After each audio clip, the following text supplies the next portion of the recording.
हिमालय की 16,000 फीट की ऊंचाई पर एक ऐसी झील है जिसके पानी में मछलियां नहीं बल्कि 500 से ज्यादा इंसानी कंकाल स्केलेटन्स तैरते हैं। वैज्ञानिकों ने जब इन खोपरियों की जांच की तो वो हैरान रह गए, क्योंकि इन सब की मौत किसी हथियार से नहीं बल्कि आसमान से गिरी एक अदृश्य चीज से हुई थी। आखिर क्या है इन कंकालों का राज? इसका जवाब छिपा है उत्तराखंड की कुलदेवी माता नंदा की एक प्राचीन परंपरा में। दरअसल माता नंदा भगवान शिव की पत्नी पार्वती का ही रूप है। उत्तराखंड में हर 12 साल में एक बेहद खास यात्रा निकलती है, नंदा देवी राज जात यात्रा। यह एक भावुक विदाई यात्रा होती है जिसमें माता नंदा अपने मायके उत्तराखंड से विदा होकर अपने ससुराल यानी कैलाश पर्वत पर बैठे भगवान शिव के पास जाती है। यह यात्रा चमोली के नौटी गांव से शुरू होती है और इसका आखिरी पड़ाव है होमकुंड, वह जगह जहां से माता अकेले अपने ससुराल कैलाश पर्वत की ओर चली जाती है। लेकिन होमकुंड तक पहुंचने के लिए भक्तों को बीच में उसी रूपकुंड झील से होकर गुजरना पड़ता है। सदियों पहले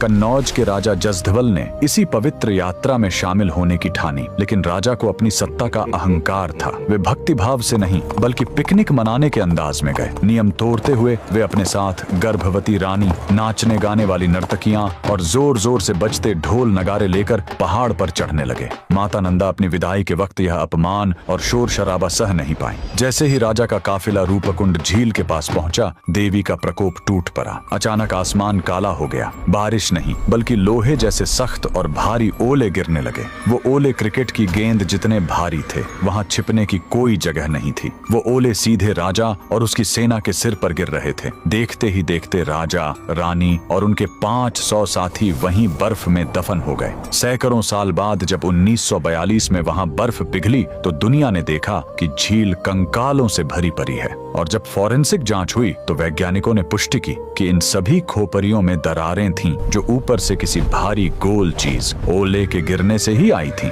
यह झील आज भी गवाह है कि कुदरत और ईश्वर के नियमों को तोड़ने का अंजाम क्या होता है। कमेंट में जय माता दी जरूर लिखें।